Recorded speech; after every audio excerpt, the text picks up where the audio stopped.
everyone, and welcome to the lecture on limiting reagents and stoichiometry.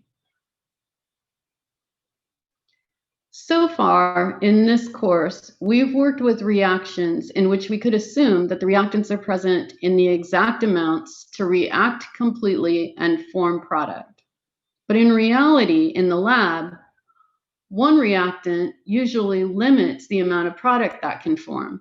That reactant is called the limiting reactant or the limiting reagent, and it will be completely used up in the reaction, while the other reactant that is not limiting will be left over after the reaction is complete. This reactant is called the excess reagent or the excess reactant. Here you see a box of half-life cereal that's fortified with lanthanides and actinides and periodically flavored. But all joking aside, all of us have probably gotten up in the morning to go get a bowl of cereal and open the refrigerator after we poured the cereal in a bowl, only to find that there's no milk. So the question becomes, who drank all of the milk? But clearly, in our case, we know that the milk is the limiting reagent, while the cereal is definitely in excess. Let's consider a real reaction, like nitrogen gas reacting with hydrogen gas to form ammonia gas. And here's the balanced reaction equation. From the balanced reaction equation, we know that 1 mole of nitrogen gas reacts with 3 moles of hydrogen gas to form 2 moles of ammonia gas. Or alternatively, we could say 1 molecule of nitrogen gas reacts with 3 molecules of hydrogen gas to form 2 molecules of ammonia gas. What if, though, we don't have the amounts that are required by the balanced reaction equation? If we don't have the exact amounts that are required by the balanced reaction equation, then we won't form the amount of product necessarily that we would expect. Suppose, for example, we only had 2 moles of hydrogen gas. If we only had 2 moles of hydrogen gas, we wouldn't be able to react all of the nitrogen gas, and we wouldn't form as much ammonia gas as we would directed by this balanced reaction equation. Let's look at this reaction where we have 2 moles of carbon monoxide reacting with 1 mole of oxygen gas to form 2 moles of carbon dioxide gas. Or alternatively, 2 molecules of carbon monoxide gas reacting with 1 molecule of oxygen gas to form 2 molecules of carbon dioxide gas. If we focus at the bottom of the slide, we can see that we have 1, 2, 3, and 4 molecules of carbon monoxide gas being depicted. That means that we would have to adjust our balanced reaction equation up here by multiplying through by 2. If we do that, then we have 4 molecules of carbon monoxide gas reacting with 2 molecules of oxygen gas, and that would form 4 molecules of carbon dioxide gas. In other words, do we have 2 molecules of oxygen gas down here to react with our 4 molecules of carbon monoxide gas? And we see that we actually do. In fact, we have 1, 2, and 3 molecules of oxygen gas here. So we should be able to form 4 molecules of carbon dioxide gas when this reaction is complete.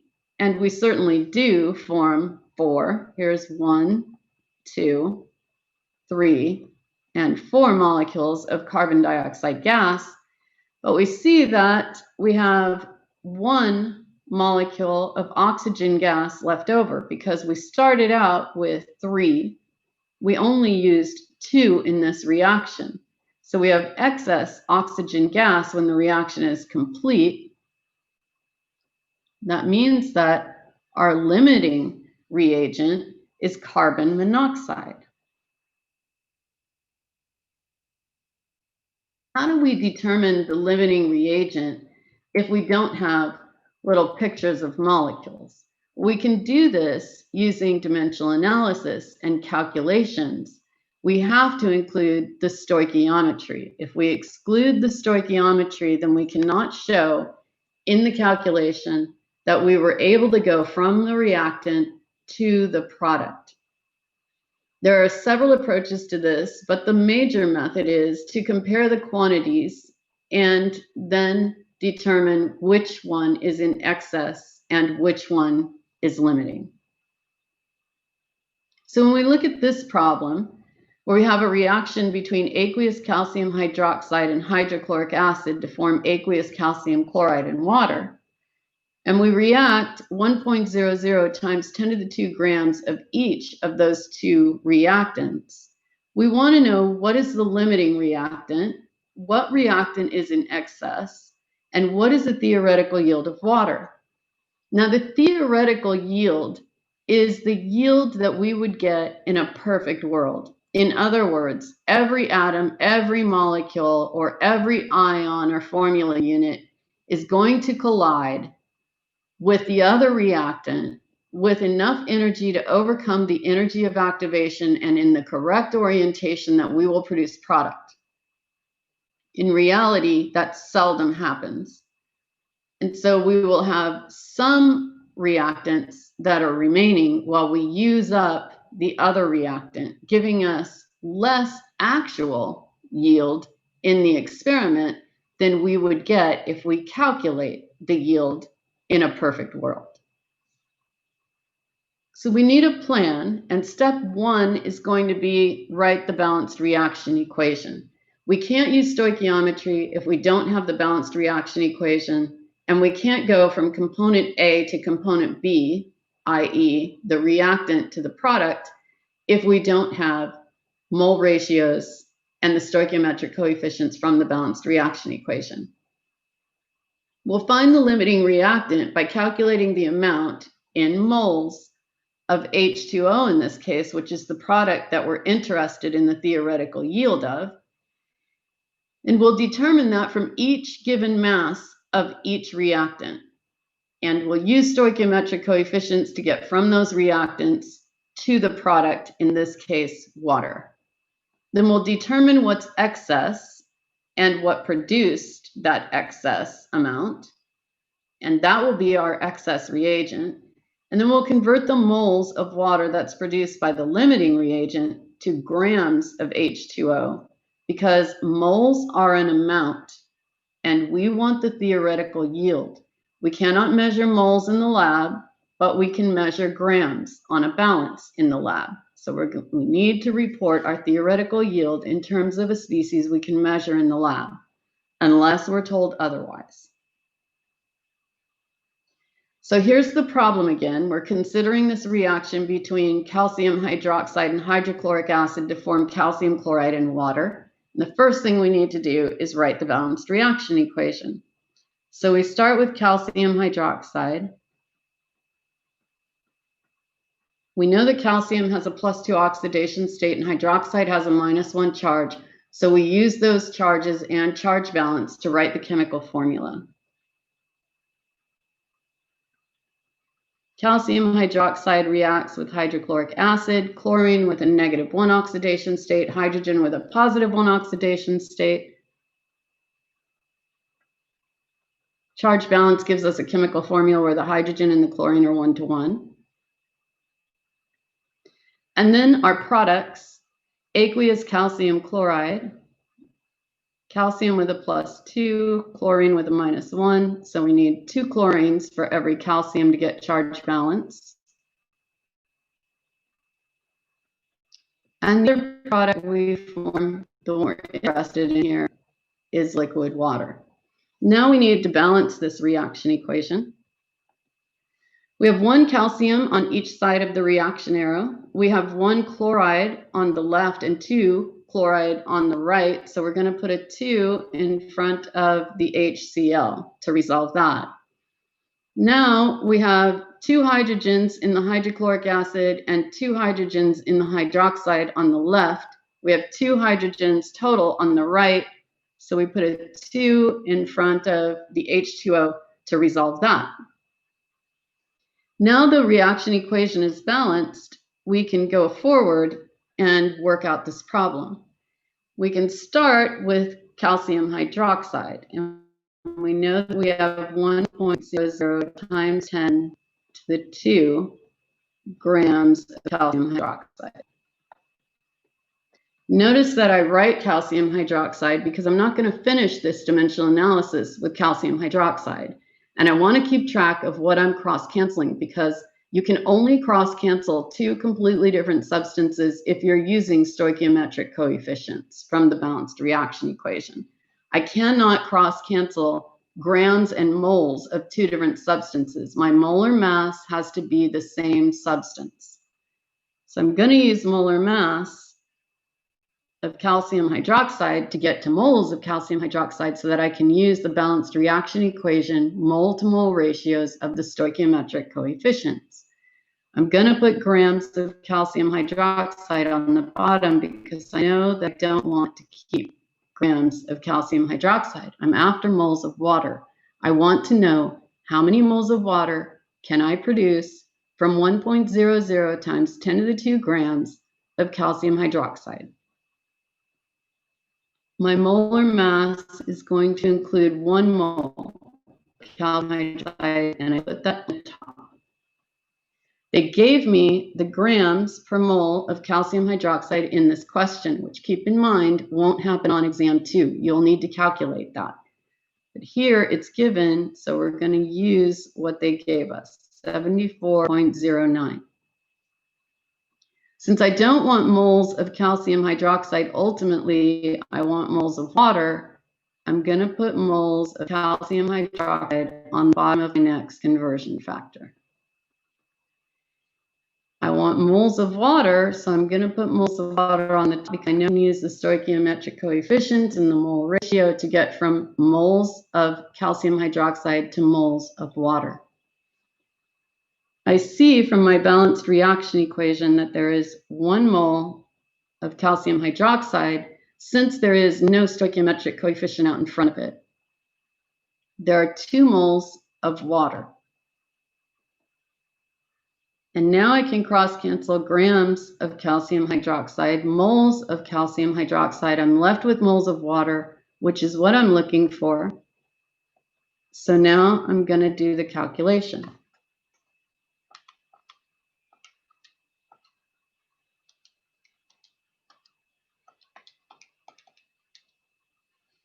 And I get a pretty long number, 2.68, and I'm going to carry all the digits, but I'm going to put them in a subscript so they don't take as much space up.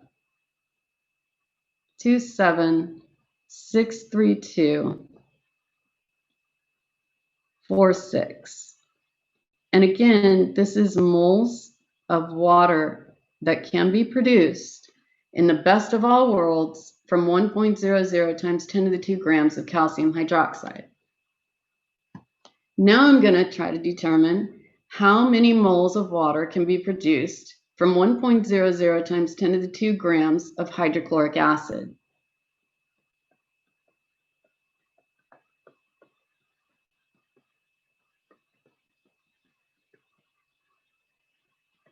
I'm going to use the molar mass of hydrochloric acid to get to moles of hydrochloric acid so that, again, I can use the mole to mole ratios from the balanced reaction equation.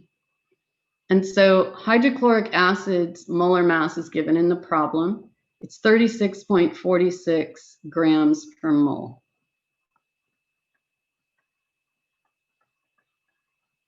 So I'm going to fill that in. And I'm going to use another conversion factor because I know I don't want moles of hydrochloric acid. I'm after moles of water. So I'm going to put moles of hydrochloric acid on the bottom. And I know that I'm going to use the mole to mole ratio in the stoichiometric coefficient. So I'm going to put moles of water on the top. How many moles of HCl do I have in the balanced reaction equation? There are 2. How many moles of water? There are 2.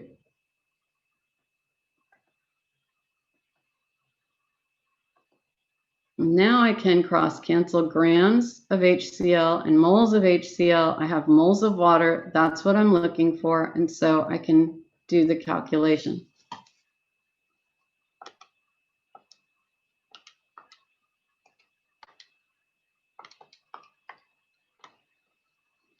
And I get 2.7427.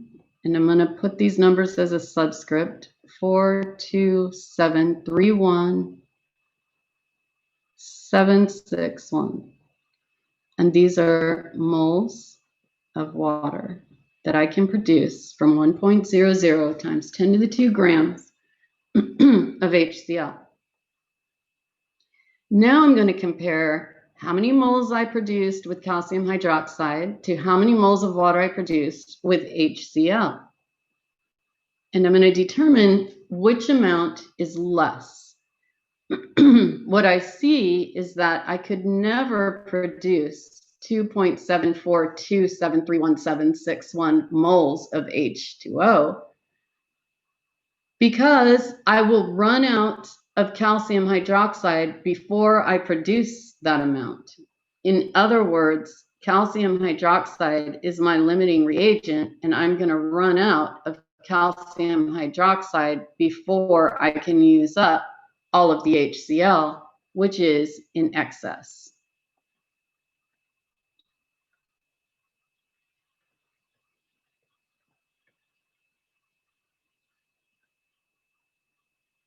Now I want to know, what is my theoretical yield of H2O? Well, I have the amount of H2O that I can produce. And so all I need to do is use molar mass to get from the moles to the grams. And then I'll have my theoretical yield of H2O that can be produced. So I start with the 2.6827.63246 moles of H2O. And I multiply that by the molar mass. I want moles of H2O on the bottom so that it'll cross cancel. And I'm going to put grams of H2O on the top.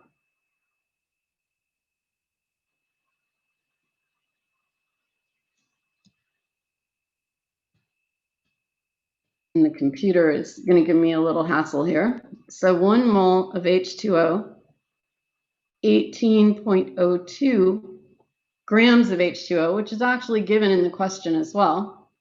And now I see that I can cross cancel moles of H2O, and I have grams of H2O, which is what I'm after because I want the theoretical yield. And so all I do is the calculation.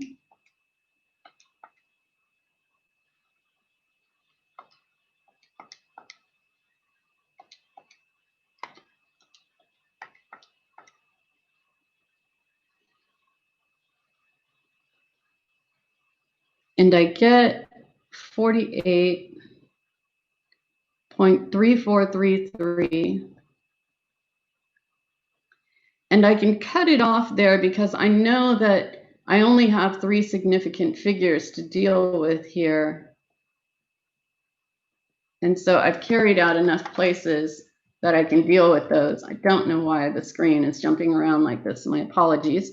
And so when I'm looking at my significant figures, I know here with my calcium hydroxide, which is my limiting reagent, I have 3 sig figs. So that means that I need to be here on this 3. I evaluate the next digit over, it's 4 or greater. So all of those can be crossed out. And my answer is 48.3 grams of H2O, which is my theoretical yield.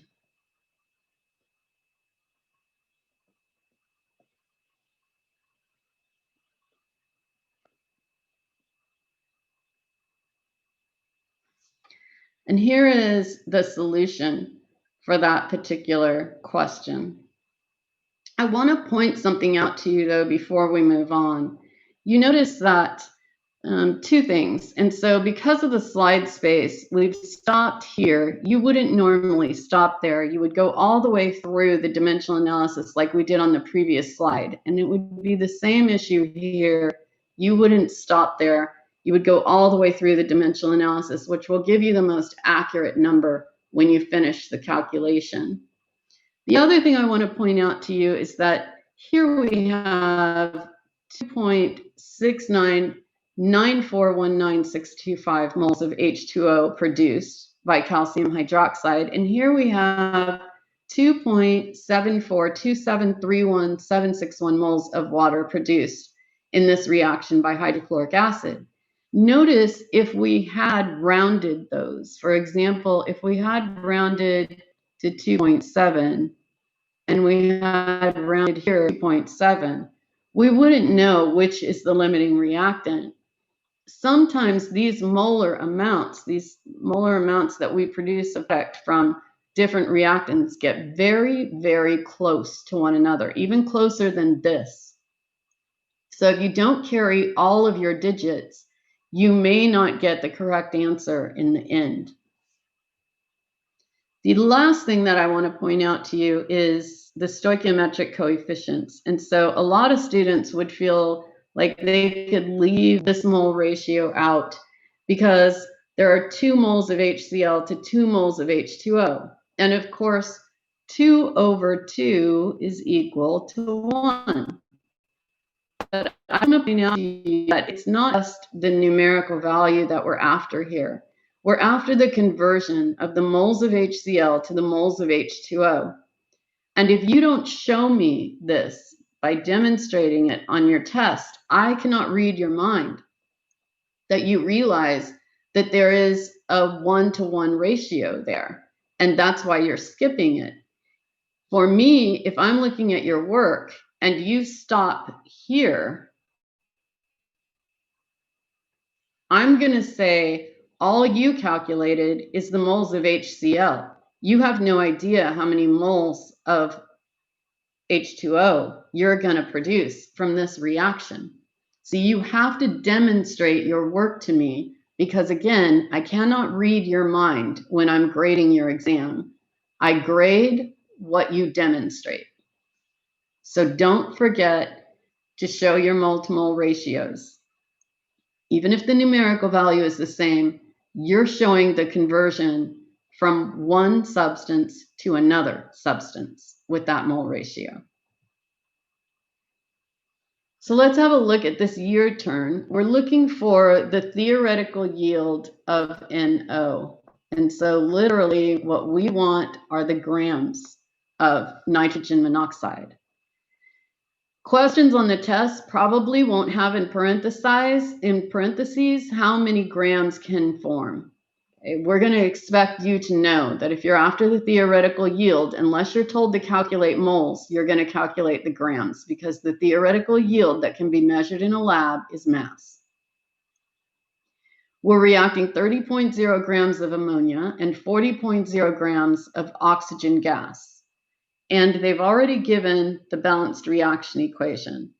Now, I just want to tell you that in some cases on a test, I might give you the balanced reaction equation because this is an introductory chemistry class and we haven't covered all of the types of reactions that could occur, and some of them might be a little bit more complicated than others. And if I feel it's too complicated for the class as a whole at the academic level that we're teaching, then I'll give you the balanced reaction equation, but the majority of the time I'm going to expect you to write it.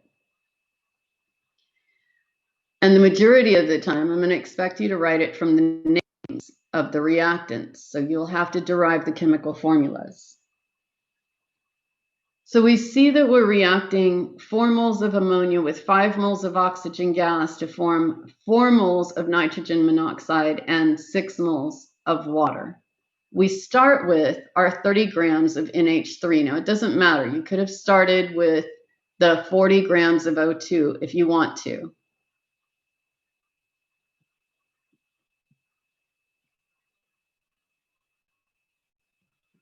Since I don't want grams of NH3, I'm going to put grams of NH3 on the bottom of my first conversion factor.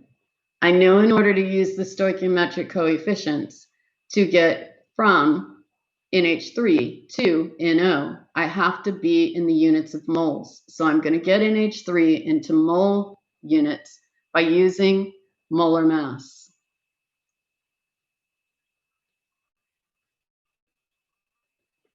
And they give me the molar mass on the bottom for NH3. It is 17.03052.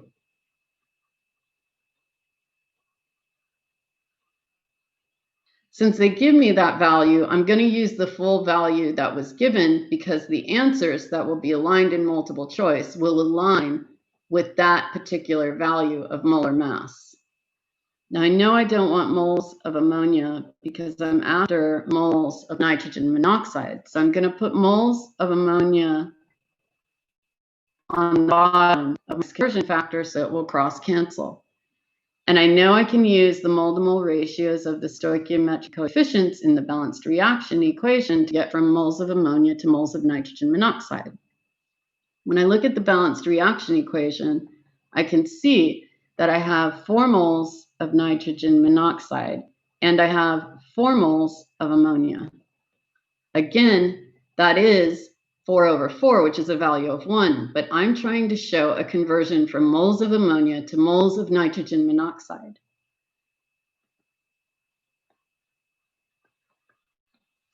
And now I'm going to solve the problem.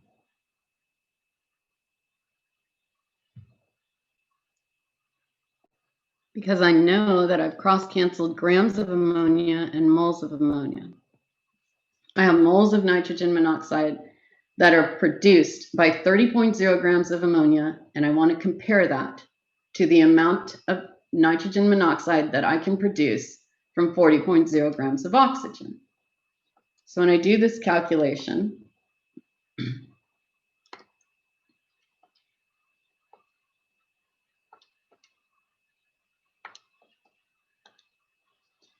I get 1.7615 43394. And I'm just going to carry all of those digits. And again, this is also NO. So now I'm going to look at 40.0 grams of my other reactant, which is O2.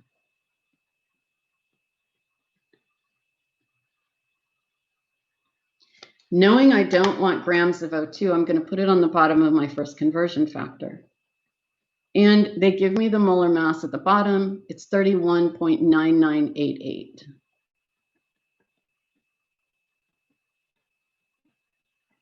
Grams of O2 per 1 mole of O2 is my molar mass. Now, I know that I don't want moles of O2 because I'm after moles of NO. So I'm going to put moles of O2 on the bottom. And I'm going to put moles of NO top because I know I can get from one component to another using the balanced reaction equation. And when I look at the balanced reaction equation, I see that O2 is 5 moles and that NO is 4 moles. I can cross-cancel grams of O2 and moles of O2, and now I'm left with moles of NO. And so I do the calculation to determine how many moles of nitrogen monoxide can be produced from 40 grams of oxygen gas.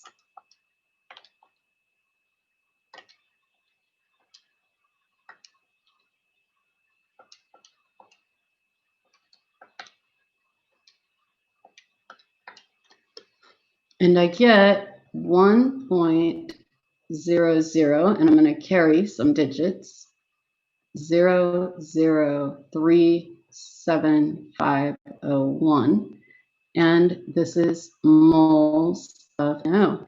And now I'm going to compare in which case, from which reagent or reactant do I form the least amount of nitrogen monoxide, because I'll never be able to form more than that because at that point, the limiting reagent is completely used up.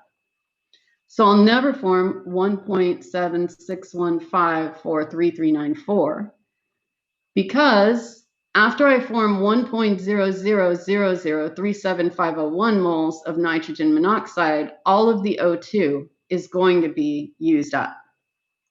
That means that O2 is my limiting reagent. And NH3, ammonia, is my excess reagent.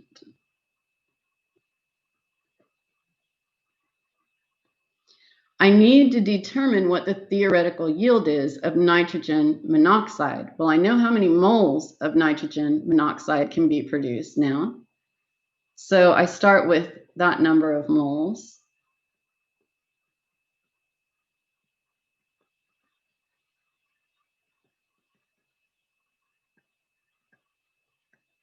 And if I'm smart, I still have that number in my calculator because it happens to be the last calculation I made. If I want to get rid of moles of NO, I have moles of NO on the bottom of my conversion factor. I want grams of NO.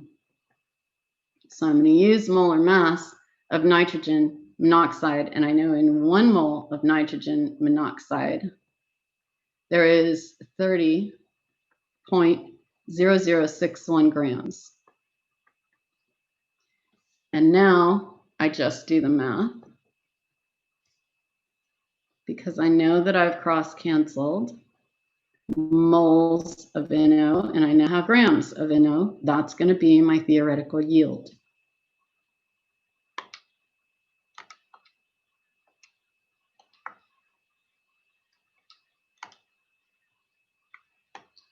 What I get is 30.00722527 grams of NO. You don't have to write down all of those numbers because you are aware that you only have in this problem that we're looking at, and again, O2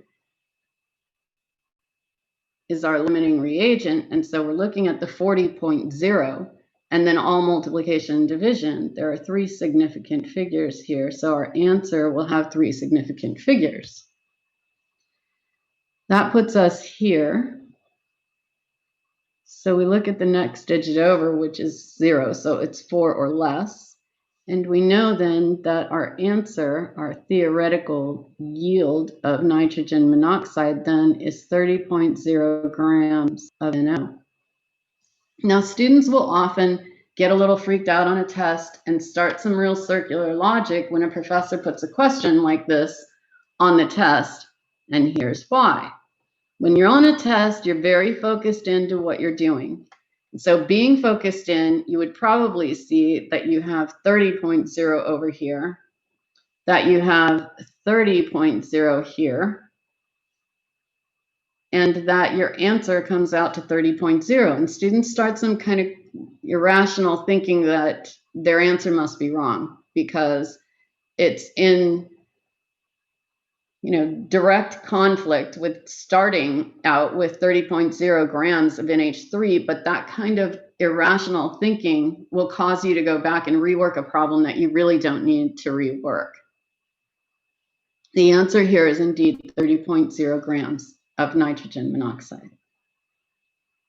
And here's the solution in case you want to take a look at that later.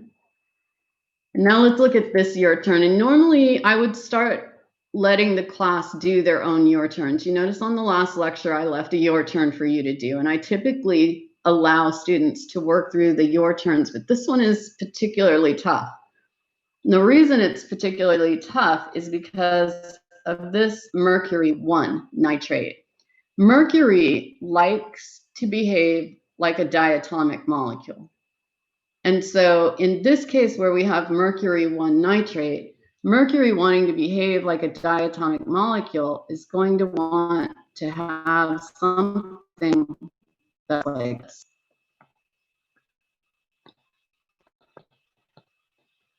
That's the way it likes to reside if it's mercury 1. So if we had mercury 2, it wouldn't be a problem. We'd just have Hg, but we don't have mercury 2 plus. Again, mercury likes to hang around as a +2. So if it's mercury 1, there's going to be 2 ions there, giving it a total Hg subscript 2.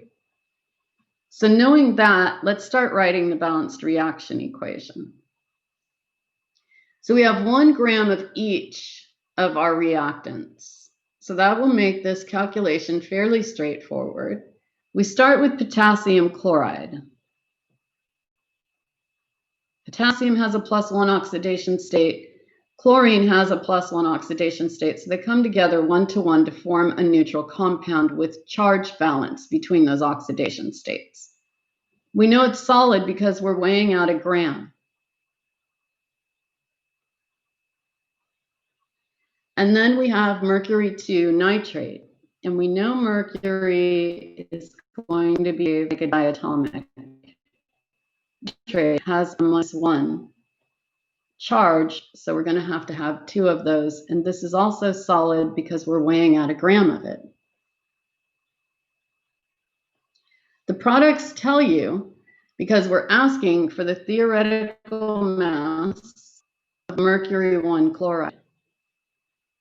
So we know that we have mercury 1, so that's going to have the subscript 2 on it for the same reasons I've already explained to you. And if this is chloride, then we have to have Cl2 because the mercury is behaving as a +2.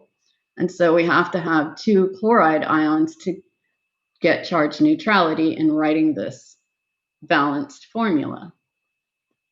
It's also a solid. And then lastly, because this is a double displacement or double replacement reaction, mercury has displaced potassium and is now in a compound with potassium's old partner, chloride. That means that potassium is going to displace the mercury and its new partner is going to be nitrate. Potassium has a +1 oxidation state. Nitrate has a -1 oxidation state. So we're going to have KNO3. And the KNO3 is going to be aqueous. So with potassium nitrate being +1 -1, that throws off our balancing here because we know that we have 2 nitrates in the reactants. But let's go to something that's easiest to balance first, and that would be the potassiums. We see there's 1 on each side. The next easiest with the chlorine, 1 on the left and 2 on the right. So putting a 2 in front of potassium chloride fixes the chlorine problem, but now we have to put a 2 in front of potassium nitrate to fix the potassium problem. We look to the mercuries, there are 2 on each side, and now we look at the nitrate and we balance the nitrate as 1 unit because it's a polyatomic ion and it's easier to balance it as a polyatomic ion than it is to break it completely apart. We have 2 nitrates on the left and we have 2 nitrates on the right, and so this reaction equation is now balanced. We start with 1 gram of potassium chloride. We know that ultimately we're after the theoretical mass of mercury 1 chloride, so that's the moles that we need to calculate to make a comparison about which of our 2 reactants is going to produce the least amount. And whichever of the 2 reactants produces the least amount of mercury 1 chloride, that is our limiting reagent. So 1 gram of potassium chloride, and we know we don't want grams of potassium chloride, so that's going to go on the bottom of our first conversion factor. We have to get to moles to use the stoichiometric coefficient so that we can go from potassium chloride to mercury 1 chloride. Our grams of potassium chloride are given up here, 74.55.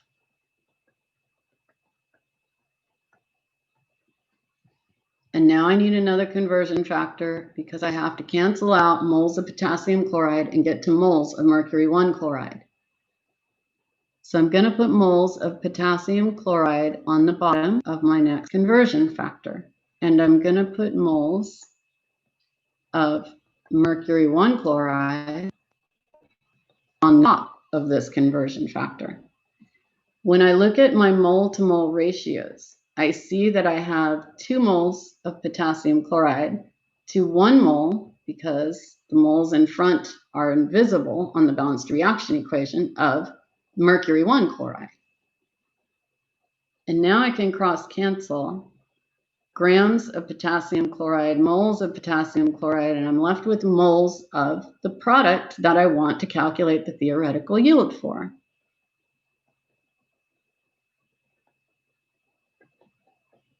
So when I calculate this dimensional analysis,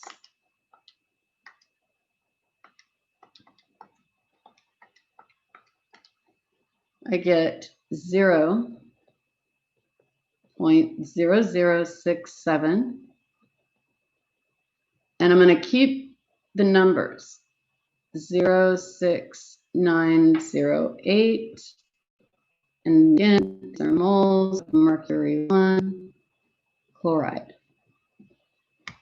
Now I will see how much mercury 1 chloride I can calculate from 1.0 grams of mercury 1 nitrate.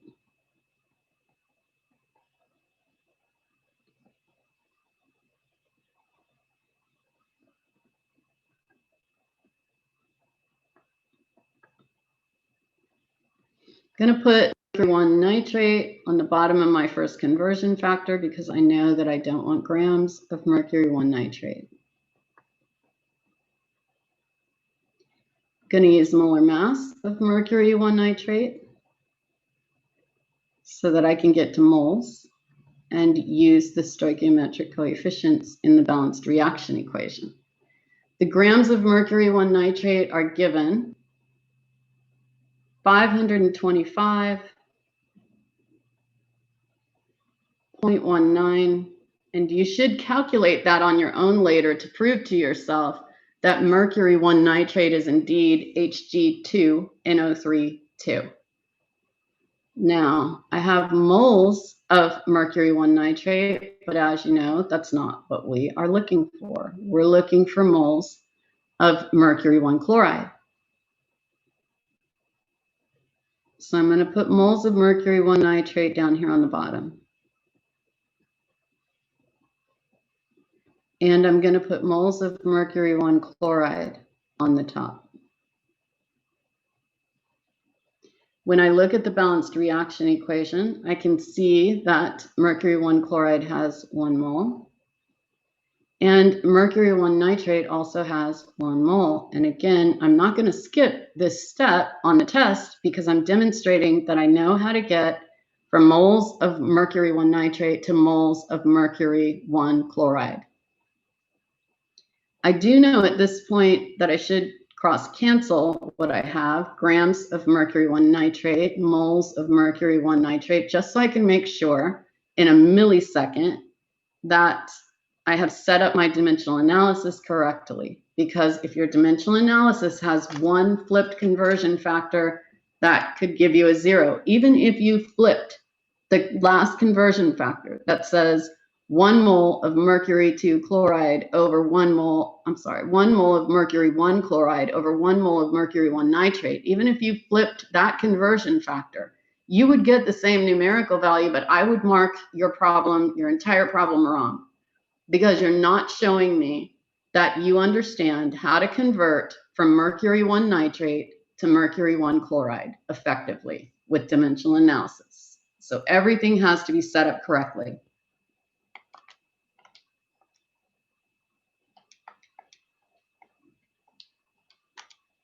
When you do this calculation, I get 0.001904073. And again, this is moles of mercury 1 chloride. Now I'm going to compare the moles of mercury 1 chloride that can be produced from 1 gram of potassium chloride to the moles of mercury 1 chloride that can be produced from 1 gram of mercury 1 nitrate. And when I do that, I see that I would never be able to produce 0.0067069008 moles of mercury 1 chloride, because I will run out of mercury 1 nitrate long before I produce that much. In fact, I can only produce 0.001904073 moles of mercury 1 chloride from the amount of mercury 1 nitrate that I have, which is 1.0 grams. So the limiting reagent then is mercury 1 nitrate. If I want the excess reagent, it's going to be potassium chloride. And now I want to calculate the theoretical yield of mercury 1 chloride. So I start with, and in fact, this is still in my calculator, I start with the 0.001904073 moles of mercury 1 chloride. And I'm going to use molar mass to get from moles of mercury 1 chloride to the grams of mercury 1 chloride. So moles is going on the bottom, and grams will go on the top. I know in 1 mole of mercury 1 chloride, there are 472.09 grams of mercury 1 chloride. I can solve now.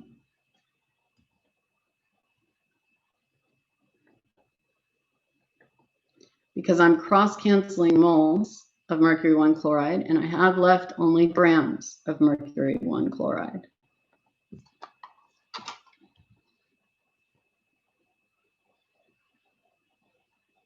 I just leave in my calculator those moles that I calculated from the last dimensional analysis and multiply it by 472.09, and I get 0.89889.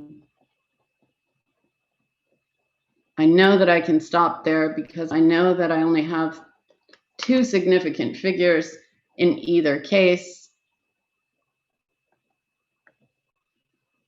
that I started with. Being my limiting reactant is mercury 1 nitrate. Then I know that I have 2 significant figures with the starting material.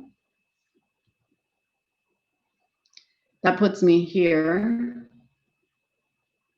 The next digit over is 5 or greater. So that means that I have to increase the last retained digit by 1, which is going to give me 0.90 grams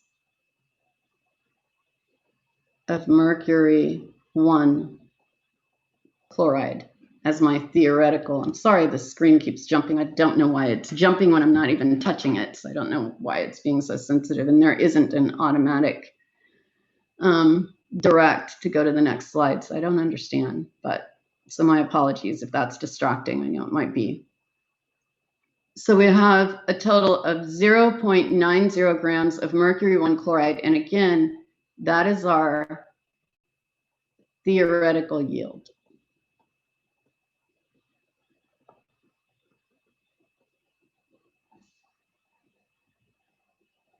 Okay, so now the next problem here, that's a your turn, and I am going to leave this one for you to work out. This is iron 3 chloride reacting with silver nitrate to form silver chloride, and then you would determine what the other product would be.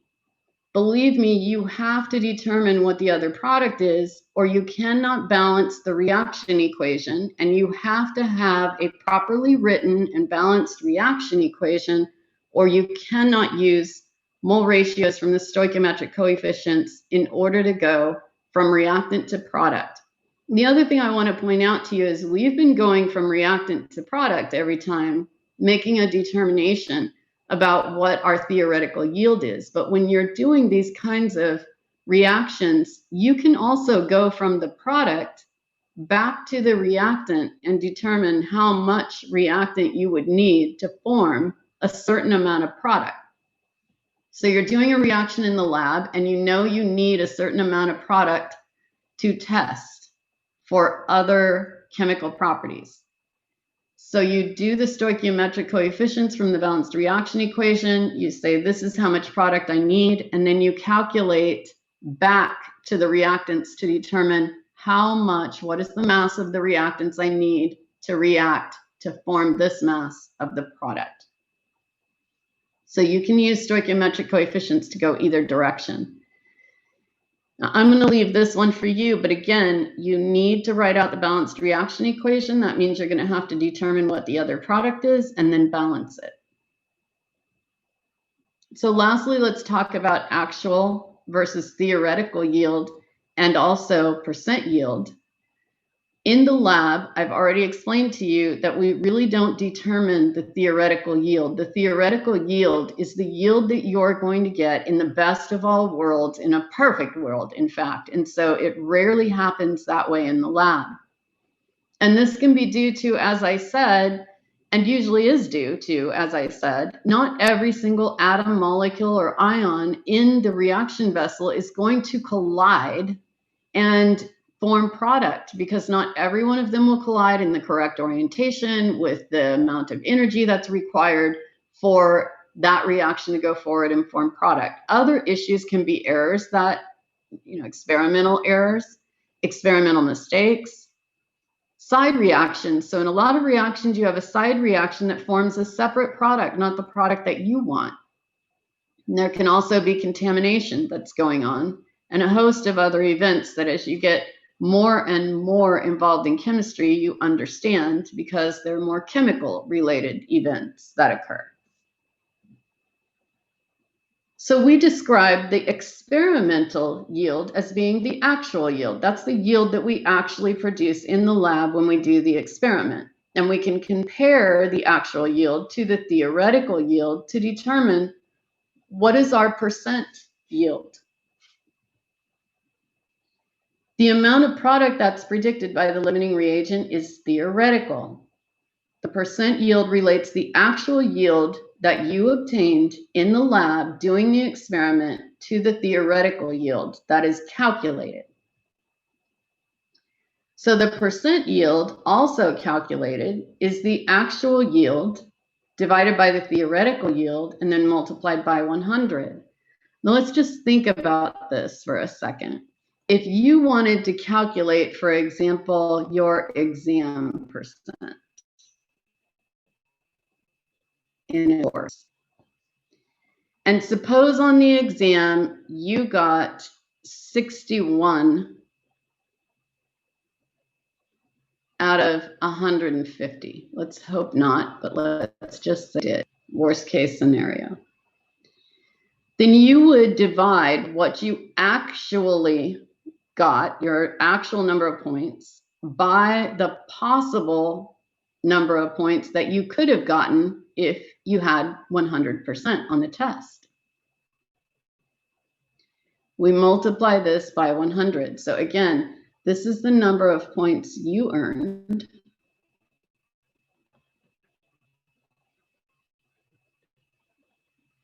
And this is the number of points possible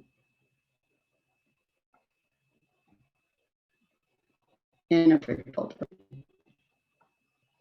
Okay, and then we multiply that by 100. And so what would your percentage be? 61 out of 150 times 100 to get our percentage is going to be 41%. Okay, not a percent that you relate to, fortunately, but nonetheless, that is the percent that was earned on this exam. The same way that we calculate the percent that we earn on an exam or any other assignment is the way that we calculate a percent yield for a reaction that we do in the lab. It is the actual yield that we got when we did the experiment in the lab, divided by the calculated theoretical yield, that is the best of all worlds. And then we multiply it by 100 to get the percentage. So if we had some cookie recipe that predicted a yield of 36 cookies, but when we actually made the cookies, we only have 24, what is this percent yield? Well, we have 24 out of the total we could have gotten in a perfect world, and then we multiply that by 100. And so what do we actually get here?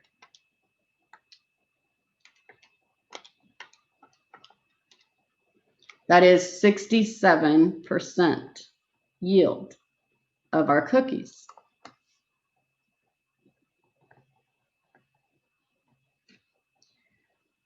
Let's look at an actual problem. So the theoretical yield of nitrogen monoxide was calculated to be 30.0 grams. If we ran the experiment in the lab and the actual experimental yield was 24.0 grams, what is the percent yield? So we actually got 24.0 grams of NO. We calculated from dimensional analysis that in a perfect world, we could have gotten 30.0 grams of NO. And then we want a percentage, so we multiply by 100 to get that percentage.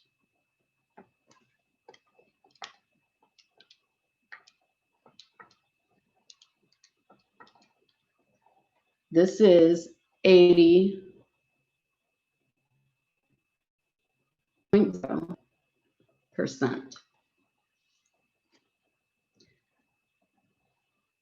So here is how you would set that up.